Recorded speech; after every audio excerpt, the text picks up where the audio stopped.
Hello there and welcome to Tom's Warhammer Minis. Rotswords are Nurgle-like foot soldiers who exude an acrid stink that causes even the most stalwart of foes to balk in disgust. They're fevered and eager. They wield their ruined but lethal blades with terrifying vigour and abandon. In this guide, I'll cover a simple yet effective colour scheme that will help you batch paint this entire squad. Now granted, base coating all those metallics, it does take time. However, if you've got that time to spare, this is a relatively simple guide which should, in that sense, get these done in next to no time at all, but leaving that awesome finish. So grab your paints and your brushes and let's get hobbying. And we're beginning with the Rotswords. We're going to do all the squad in one go. However, I'm going to focus mainly on this model as well as the banner bearer. As you can see, I've already started on the banner bearer, but we'll start from scratch with this one. But these two have the most details to talk about. The others are pretty generic in that sense. There's nothing wrong with them. They're fantastic models, but essentially they're all bog standard infantry, whereas these two, they're the real ones. So let's get started. Basic info first. All models fully assembled and built. No sub-assemblies at all. The model is primed in White Scar. You know me by now. If you've seen my videos, I like bright, bold, vivid finishes. And to save time, the base texture is already applied, and this is Stirland Mud. Nice and simple. So let's crack on. We're going to make them as simple, straightforward, as quick as possible in terms of batch painting. So first up, we need to base coat all of that armour. We need an underlayer metallic before we can even go down that green route. The colour is Iron Hand Steel. Nice and simple over all of the armour panels. It's as simple as that. I've only done one base coat here. One is going to be enough, but if you need two, then two thin coats is absolutely perfect.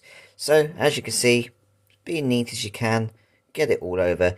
It's time consuming. I'll just do a few at a time, or if you want to get them all done in one go, you go for it. You do what works for you. But that's the first colour we need in place, and we need it to fully dry before we can move on to the next step. Next up, we're going to create a green mix that's going to tint that armour to that sort of Nurgle colour effect. Now, I've done this across all the Maggotkin range models, so it's all consistent and the same. This is a two-part Militarum Green mix. This is the darkness and shadow that we see in the green. I am mixing that with one part of Mantis Warriors Green, and this gives that Militarum sort of darkness a toxic edge and hue to the colour scheme. I've also added, especially because we are batch painting, one part of Lahmium Medium to that mix. This is to help with the flow, but also within the palette itself, the mixture that you create, it will keep it fresher longer, especially as we're doing this across 10 models. It takes time, and you don't want it drying out and getting all tacky and gloopy. So, as a reminder, two parts Militarum Green, one part Mantis Warriors Green, and if you're batch painting a lot of them, add one part of Lahmium Medium to help with all of that flow. Get that done and then let it dry, and we'll move on to highlighting it. Next up, we're going to take advantage of the model in the current state that it's in and actually just edge highlight all the armour just for a cheeky bit of dry brushing. The colour here is Stormhost Silver, and being so bright, and because we're going to be doing contrast painting with a lot darker colours, if we do catch other surfaces, it's not going to be the end of the world, because the colours are just going to overrule that. So getting it done now makes sense. We don't want to paint things really nicely and then catch them with the Stormhost Silver later. So that's why we're doing it now. Nice and simple, small dry brush. A lot of it's just going to buff the surfaces, but that's also good. Just gives a nice natural shine, as you can see. So get that done, we'll move on to the next step. Next up, we're taking Cygor Brown, and this is going to be for all of our belts, all the straps, that kind of stuff. So just taking our time, small airbrush, picking them all out, showing the banner bearer as the example. In addition, nice and simple. So get those done, take your time, make sure you pick out each one, because you get little hidden ones, mainly around the arms and stuff, sometimes around the leg. It really does depend, but each one's different, so just be patient, get it done, we'll move on to the next step. Next up, we're taking Skeleton Horde. Now to begin with, we've got the horns of every single character. However, we're avoiding what I call the coral-like growths that are protruding out. Now obviously on this one, we've got little metal details as well. Those we could just go straight over, because again, they're going to be metallic, but the coral growths avoid.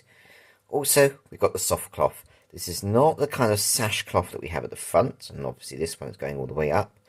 This is the cloth like trousers, that sort of inner material that you see. Some of it isn't material, it is flesh. Just really look at the models, but in the end of the day, I've made mistakes on some of them. It's not the end of the world. The way these models are designed is so perfect in that sense that if you make a mistake and you paint something the wrong colour, it kind of just works, especially as it's Nurgle. But looking at it, there are distinct features, so just keep your eye out for each model. Each one is different. So take your time, get that done. In addition to the skeleton horde, and this is for the banner bearer, we've got this kind of rope-like stuff up here. Nice and simple. I want a bright colour. There's going to be some real dark, strong colours that are going to be around here. So having something bright will be a nice contrasting effect. So while I've got it to hand, I've got it on those details too. So get that done and we'll move on to the next step. Next up, we're going to create this real good contrasting purple colour. Essentially, we want something that looks kind of regal, kind of royal, but obviously it really blends nicely with the dirtiness of Nurgle. So we need a mix here, and the colour matching the rest of the models that I've done of this range so far is going to be 3 parts of Sigvuld Burgundy. Into a palette, mix that with 1 part of Leviathan Purple.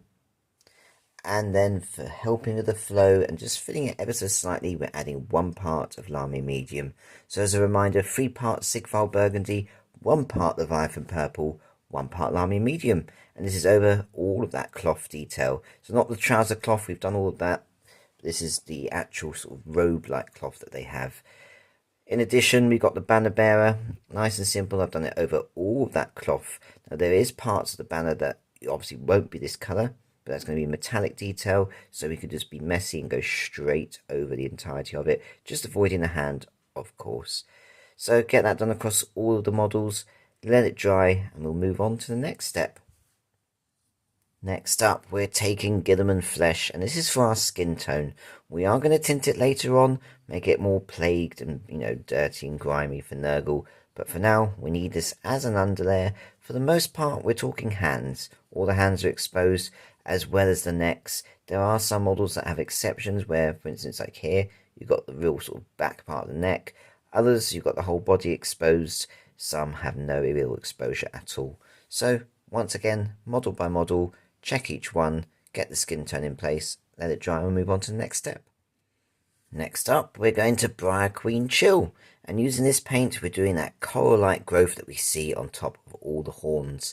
Now, the banner bearer, I haven't got any on, but pretty much every other model has these kind of horns. Sometimes it's just a little one, sometimes there's quite a lot like this. So, take your time, just get that done, let it dry, and we'll move on to the next step. Next up, we're going to tint the flesh now that it's dry, and the colour here is Gutrippa Flesh. However, in its purest form, it is no good. We need to turn it into a glazed consistency, so into a palette, take 1 part of Gutrippa Flesh, and mix it with 2 parts of Lahmium Medium. And nice and simple, just put it straight over the flesh. Don't let it pull too excessively, because we obviously don't want it to be that pure green, but just enough, in the sense of an even layer, and it will tint the skin to this plaid-like flesh. If you've seen my other tutorials, you know exactly what we're doing here. So, get that done, and all we've got left to do now is base coat our metallic details. Next up, we're going to make our model battle ready, and this is by applying and shading all the metallic details. I'm sticking to 3 colours across all the models: gold, silver and bronze.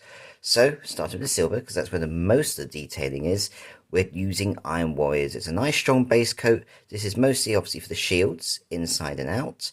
We've got obviously the blades, we've got the rings, that kind of stuff. So, that takes time. Let it dry. While that's going on, we've got the gold. We're going Retributor Armour, and this is kind of the little sort of circle-like trinket discs that we see. Not every model has them in abundance like this, but they are spread around, so just take your time picking out those.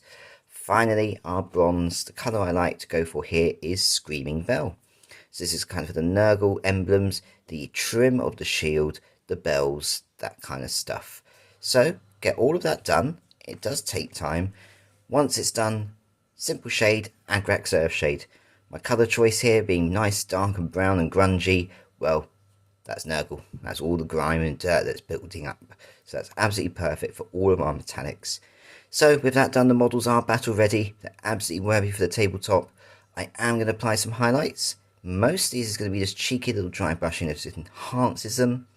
We will do a couple of little edge highlights where it's appropriate, just because the dry brushing will not be good enough. But we'll cover that step by step next.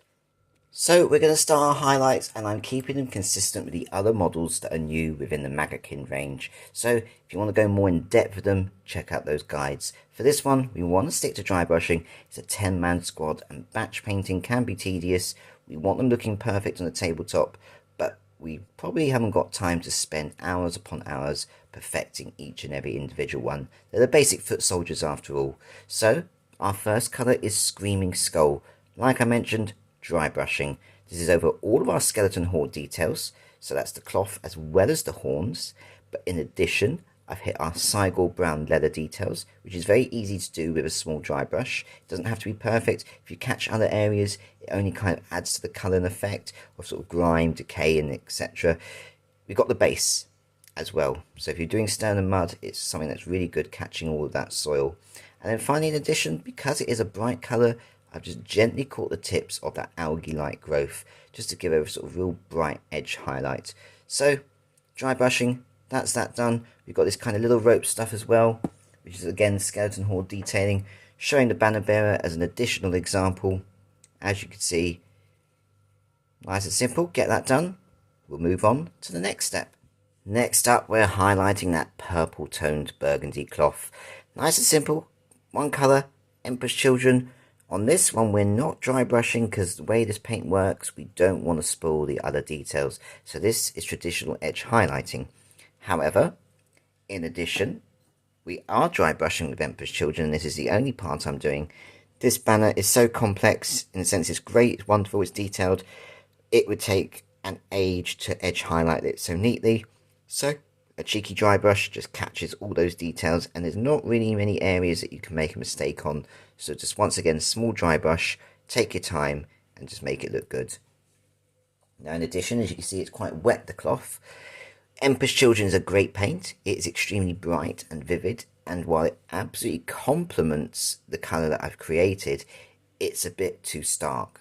So we want to tone it down ever so slightly. So once it's done, we're going to take Carroburg Crimson into a palette. We want to thin this down to a 1-to-2 mix. So 1 part Carroburg Crimson and 2 parts Lahmium Medium. So, yeah, 1 part Carroburg, 2 parts Lahmium Medium. Essentially, it thins it down, doesn't overwhelm, doesn't alter, it just enhances and brings the colours closer together.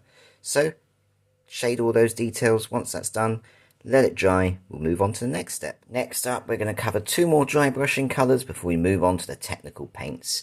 First of all, Flayed One Flesh, and we don't really need much of this at all. There are some areas you might want to just go to traditional edge highlighting, but for the most part you can do just a little cheeky dry brush and catch the knuckles.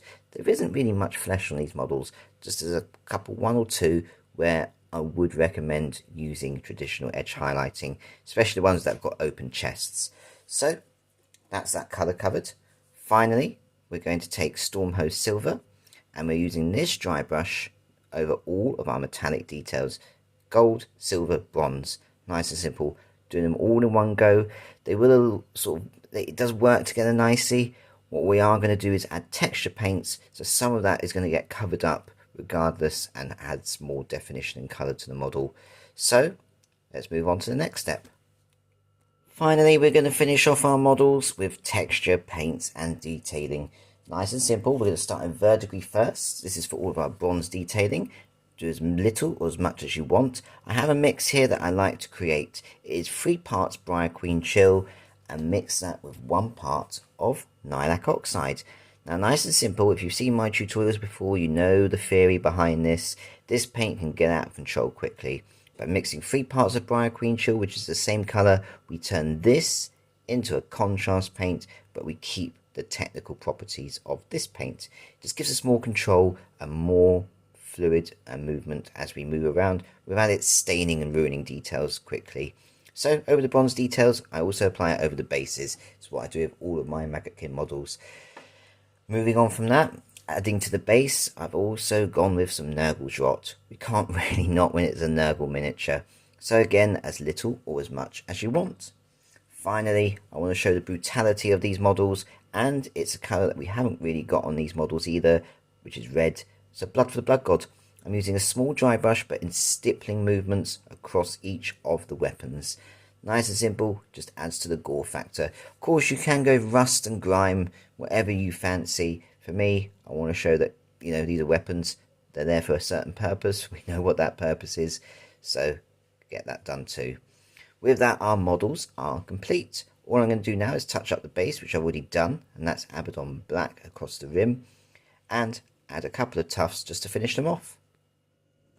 And there we have it, my Rotswords are complete, and it really is a testament to how fantastic these models are in that sense, where you can just do a very quick, very simple colour scheme like we've done here, batch painting them, and they all look incredible. That is the quality of the model, and do you know what? They absolutely fit the army so well. Love the design. Now, if this video has helped you, if it's inspired you, if it's making you get your Rotswords complete in a quick and awesome looking way, then do give that video a like. Also, share it. I keep saying this is not fame hungry. I'm not fame seeking. The channel doesn't make profit. This is to help the Warhammer community. It gives tips, it gives guidance, it gives advice. So by sharing it, you're only helping others, and that's what the channel is all about. And if you haven't subscribed, why not consider doing so? Supporting me means I get to continue supporting you, the awesome Warhammer community. So, until that next video, do look after yourselves. Happy hobbying.